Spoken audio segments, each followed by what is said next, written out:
और अब खबर शिवसेना में बगावत और फूट की हो रही है, तो आपको हम ये बता दें कि शिंदे गुट के कई सांसद बीजेपी के चिन्ह पर चुनाव लड़ना चाहते हैं। अब बीजेपी उन सांसदों की चाहत पर यह मंथन कर रही है कि इससे पार्टी को कितना नुकसान होगा, कितना फायदा। 5 राज्य के चुनाव के बाद महाराष्ट्र बीजेपी ने 2024 की तैयारियां तेज कर दी। नागपुर में देवेंद्र फडणवीस के आवास पर बीजेपी विधायकों की बैठक में लोकसभा चुनाव की रणनीति पर चर्चा हुई। बैठक में इस प्रस्ताव पर भी चर्चा हुई कि शिवसेना के सांसद बीजेपी के चिन्ह पर चुनाव लड़ सकते हैं। अब बीजेपी से होने वाले फायदे और नुकसान पर सोच विचार कर रही है। कि राष्ट्रीय लोकशाही आघाड़ी के चिन्हों के ऊपर जो भी उम्मीदवार लड़ेगा वो माननीय मोदी जी को मतदान करने वाला है, और इसके लिए हमारे लिए धनुष्यबाण के ऊपर जो लड़ेगा वो भी कमल के ऊपर लड़ने जैसा ही है। जो कमल के ऊपर लड़ेगा वो धनुष्यबाण के लोगों को भी कमल अपना ही है। जो एनसीपी का चुनाव चिन्ह है घड़ी, वो भी हमारे लिए उसी समान है। और इसके लिए मैं विपक्षियों को इतना ही कहूंगा कि हमारे तीनों और मित्र पक्षों के बीच में कोई दरार नहीं है, कोई गड़बड़ नहीं है, कोई संघर्ष नहीं है। अरे हर बैठक में हम ऐसे मान करके चलते हैं कि चुनाव कल है। इसी मानसिक अवस्था में हम हमेशा काम करते हैं, और हमारे लिए चुनाव सब कुछ नहीं है।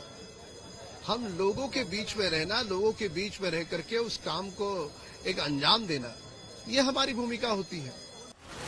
दरअसल शिवसेना में फूट के बाद 13 सांसदों ने एकनाथ शिंदे को समर्थन दिया है और 5 सांसद अभी भी उद्धव खेमे में हैं। 2019 के लोकसभा चुनाव में शिवसेना बीजेपी गठबंधन में 18 सीटें शिवसेना ने जीती थी और 23 सीटें बीजेपी ने। हालांकि शिवसेना 22 सीटों पर दावा कर रही है, लेकिन बीजेपी का पलड़ा भारी होने की वजह से मौजूदा 13 सीटें भी मिलने की उम्मीद कम है। इसलिए शिवसेना की तैयारी कुछ सीटों की अदला बदली की है। हालांकि उद्धव गुट को विश्वास है कि जनता इन्हें स्वीकार नहीं करेगी।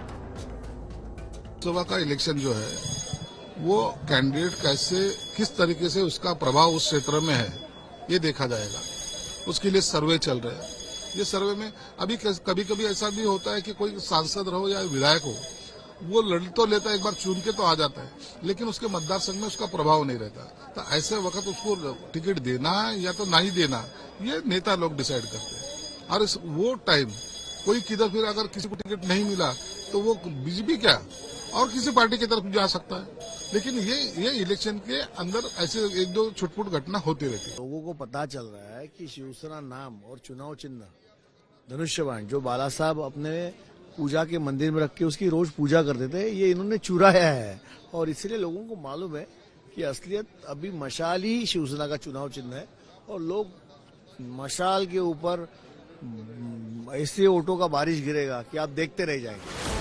बैठकों का दौर शुरू हो चुका है। सभी सीटों पर जीत के चांस के आधार पर उम्मीदवार चुनने की रणनीति भी तय हो चुकी है। ऐसे में चुनाव चिन्ह के बंटवारे से फायदा होगा या नहीं, अब मंथन इस पर चल रहा है। शिवसेना में पड़ी ऐतिहासिक फूट के बाद चुनाव आयोग ने पार्टी का नाम और चिन्ह दोनों एकनाथ शिंदे के गुट को देने का निर्णय किया। ऐसे में अगर शिवसेना के सांसद बीजेपी के चिन्ह कमल पर लड़ने की तैयारी करते हैं तो इसका सीधा फायदा उद्धव गुट को होगा, ऐसा बीजेपी के नेता मानते हैं। कैमरा पर्सन सचिन सावंत के साथ मैं ऋत्विक भालेकर, नागपुर, आज तक।